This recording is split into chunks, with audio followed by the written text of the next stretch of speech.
Hi everyone, I'm Walt the Realtor, and today we're talking about a situation that unfortunately a lot of people find themselves going through, divorcing and needing to sell the family home. If that's where you are right now, I want to start by saying that I'm really sorry you're going through this. This is already a stressful enough time on its own, so throwing in a major financial decision like selling your home can feel overwhelming. But don't worry, I'm going to walk you through the most important things you need to know so you can approach this process with clarity, confidence, and a sense of control. So let's start with the basics. When a couple decides to divorce, usually the biggest asset is your home. In most cases, the home will either be sold and the proceeds divided between you, or one of you will buy out the other person's share of the equity that you've built together. Today, we're going to focus on the first scenario where you and your spouse agree that selling the home is the best option. Now, I get it. Emotions are high, but when it comes to selling the house, both of you need to be able to communicate clearly and cooperate to make decisions. That includes agreeing on the listing price, choosing a realtor, preparing the house for sale, and negotiating with buyers. If you and your spouse are on relatively good terms, that process can be smooth. But if there's tension or conflict, having a realtor who understands the emotional dynamics of divorce can help keep things on track. To maintain your own sanity, it's best to try to think of selling your home as strictly business. The more you can keep emotion out of it, the easier this is going to be on the both of you. First off, I need to make it clear that I'm not an attorney, so I can't give you legal advice. That's why you hopefully have a lawyer you can talk to. That said, some people wonder if they should wait until after the divorce to sell the home, but in most cases it actually makes more sense to sell during the divorce process.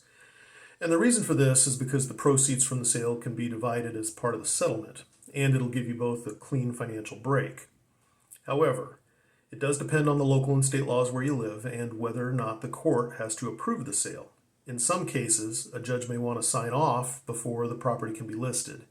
If you need more information about that, you need to talk to your attorney, and if you don't have one, give me a shout. I can give you some recommendations. If the two of you can't agree on who should move out, the court might step in to make that decision for you. But regardless of who stays in the home while it's listed for sale, it's important to agree on things like keeping the house clean, making it available for showings, and maintaining curb appeal. So, cooperation is key here. But again, if tensions are high and there's not much cooperation to be found, this is why the attorneys in the court are involved, so the issue can be forced if necessary. When you're selling a home during a divorce, your realtor should be more than just a listing agent.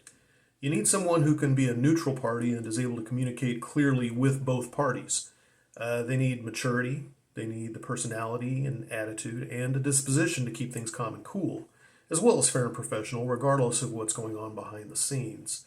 Both you and your spouse should always feel heard and informed, meaning you should both be receiving regular updates, clear timelines, and guidance you can trust. This can be tricky. One of you may want to price it low to try to sell fast, while the other may want to hold out for top dollar. The key is to base your decisions on facts, not feelings. That's where a comparative market analysis, or CMA, comes in. Most realtors will provide a CMA based on what similar homes have sold for in your area over the last couple of months, but you want a realtor that also looks at recent trends, which will help you make an educated guess about what the future will look like. That way, you're not making your decisions based solely on the past, but also incorporating what we think the market will do over the next 30 to 60 days. You need an analysis that's detailed enough for the both of you to make solid, informed decisions together. Remember, realistic pricing is going to help sell the home faster and reduce the stress levels for both of you. This might involve decluttering, staging, or making some minor repairs, and yes, it might mean both of you working together to get it done. Hopefully your realtor will help you to focus on what buyers will care about the most, which is typically curb appeal, clean spaces, fresh paint, that kind of thing. Part of their job is to help you prioritize what really matters so you don't waste time or money on unnecessary improvements. When the house sells, the profits, after paying off the mortgage, commissions, and any other expenses, will usually go into an escrow account until it can be divided according to your divorce agreement. If that agreement hasn't been finalized yet, those funds might be held until the court decides exactly how they should be split. Again, your attorney will play a big role here. It's important that you communicate with both your realtor and your legal team so there aren't any surprises. Selling your home as part of a divorce, or really anytime you sell a home, can have tax implications. For example, you might suddenly have a lot of cash on hand, but you may also be eligible for a capital gains exclusion of up to $500,000 if you're filing jointly, or $250,000 if you're filing individually. But there are time limits and conditions you need to keep in mind.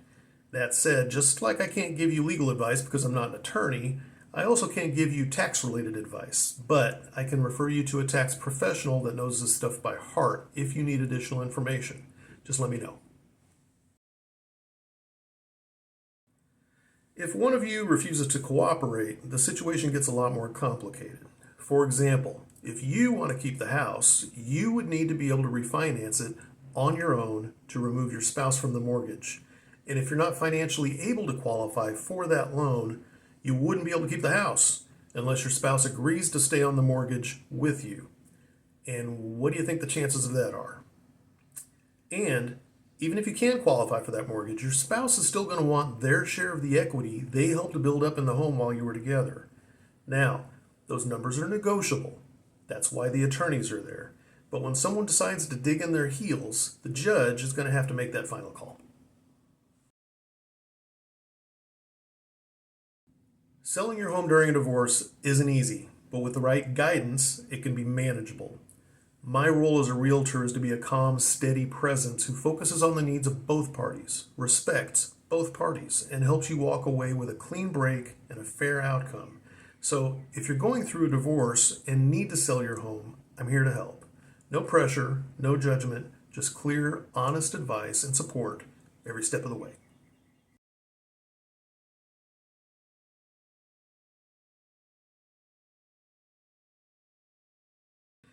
Thank you for watching. If you found this video helpful, please like, share, and subscribe.